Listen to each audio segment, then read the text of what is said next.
भाऊ, आज संसदेमध्ये पेपरफुटी संदर्भात कायदा मांडला जाणार आहे, परंतु राहुल गांधी जे आहेत ते धर्मेंद्र प्रधान यांच्या राजीनाम्यावर ठाम आहेत. हे बघा, राहुल गांधी पहिल्यापासून त्या गोष्टीवर ठाम आहे, पण आता सत्र चालवायचं असेल, जनतेला न्याय द्यायचा असेल तर झालेली घटना ही त्याच्यामध्ये दुरुस्ती केलीच पाहिजे.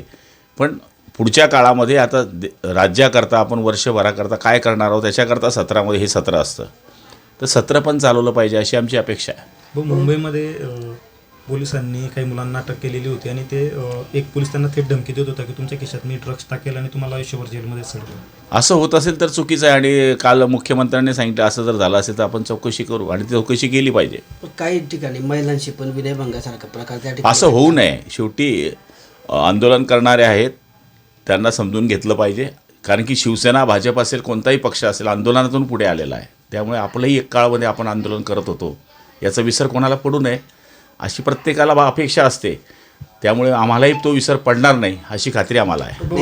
देशाचे पंतप्रधान जे आहेत नरेंद्र मोदी, त्यांची काल त्या आंदोलनावर प्रतिक्रिया समोर आली आहे. त्यांचं म्हणणं आहे की हा जो सगळा पेपर घोटाळ्याचा विषय आहे आपण हा फास्ट ट्रॅक कोर्टामध्ये चालवणार आहे आणि या संदर्भात कडक कायदा करण्यासाठी आज संसदेमध्ये विधेयक आता पंतप्रधानाने बोललं म्हणजे आपण त्याच्यावर बोलणं उचित होणार नाही.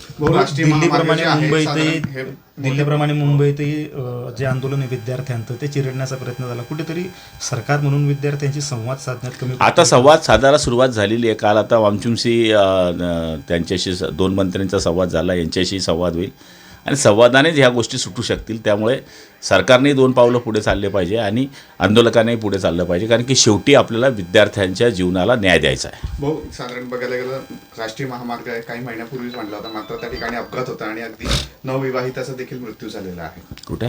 जळगावचा राष्ट्रीय महामार्ग विद्यापीठाच्या समोर जो आहे.